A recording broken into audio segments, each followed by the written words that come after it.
From 1989 to 1990, the granny killer preyed on older women, attacking them in their homes and bludgeoning them to death. His victims ranged from 60 to 93 years old, and their deaths sent shockwaves through the city.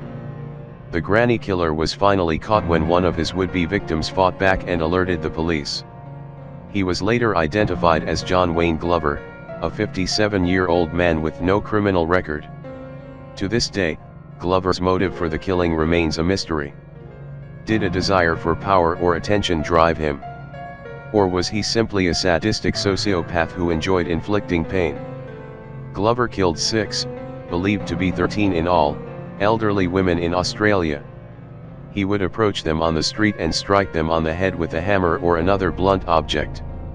He then robbed their homes and used their cash, which baffled police about a mugging gone wrong. Glover's other offenses include sexual assault and harassment of elderly women by lifting their dresses and touching their breasts.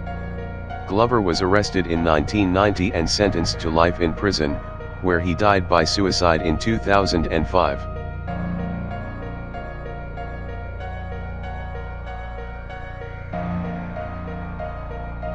Born and raised in Australia, Knight was the first woman to receive a life imprisonment sentence without parole. Throughout her life, Knight showed signs of severe mental instability, displaying bouts of aggression and violence against animals and humans. Her deadly act occurred when she brutally stabbed her partner, John Charles Thomas Price, before skinning and preparing his body for consumption by Price's children. After a series of escalating fights, Knight broke into Price's home late one night and stabbed him repeatedly in the chest, ultimately stabbing him 37 times. She skinned her ex-boyfriend Price and hung his skin from a meat hook on the wall of their shared home. She then decapitated Price and cooked his dismembered body with vegetables. Her terror was discovered when a neighbor found Price's car still in the driveway and that he didn't report for work. Price's co-worker also came to see why he didn't go to work that day. The neighbor and Price's co-worker alerted the police when they saw blood on the front door. Knight was charged in 2001 for murdering Price, but she still refused to accept responsibility for her partner's death. Her penalty was life imprisonment without parole.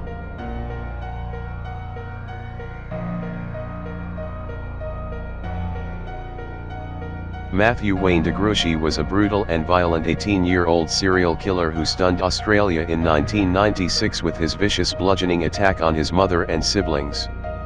De Gruchy brutally beat his mother, brother, and sister with what police believed a sledgehammer. This left their bodies brutally disfigured and scattered around the family home.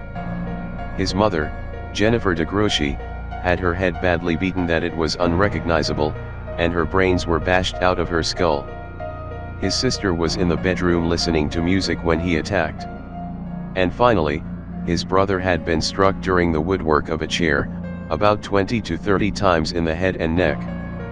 Following this terrible act of violence, de Gruchy fled the scene in a panic state, which caused a neighbor's concern. When de Gruchy told him that there was something wrong with his mother and sister, the neighbor came into the house to check on them. He saw the brutal attacks against the family and alerted the police. De Gruchy was charged with murder. On October 14, 1998, he was sentenced to 28 years of imprisonment with parole. Horrifically, Matthew de Gruchy was released in August 2019, after just 23 years of serving in jail.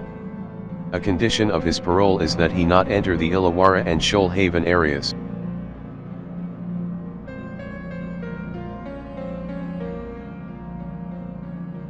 Peter Norris DUPAS was a notorious serial killer in Australia, known for his brutal crimes.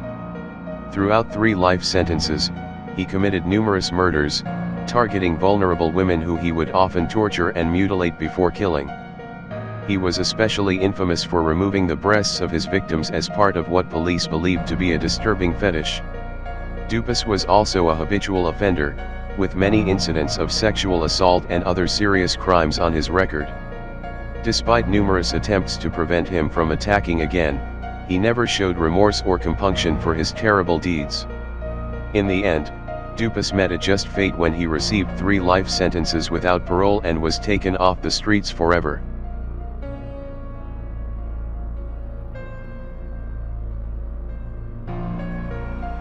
The Snowtown murders, famously called the Bodies in the Barrels murders, were a series of killings committed by John Justin Bunting, Robert Joe Wagner, and James Spiridon Velasquez.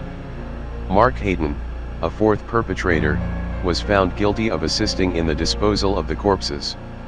Between 1992 and 1999, the trio killed 11 people in South Australia, making it the longest-running and publicised serial killing spree in Australian history. The killers believed that their victims mainly were homosexuals, drug addicts, and pedophiles. In addition to the murders, the group also engaged in acts of torture. The 3 serial killers brutally murdered 12 victims, whom they had lured to their deaths. The remains of the 8 victims were discovered in plastic barrels sealed shut and stored in an abandoned bank vault. The body of one victim was found in Snowtown, and the rest were in other towns. Although Snowtown was awarded short tourism and economic boost, the impact on the community was immense. It shattered trust between neighbors and caused lasting psychological trauma for many residents. After the court found them guilty of 12 murders, Bunting was sent 11 life sentences without parole. At the same time, Wagner would serve 10 life sentences without parole. Velasquez has a lesser penalty with 4 life sentences and a 26-year non-parole period. Meanwhile, Hayden got 25 years life sentence with no parole in 18 years.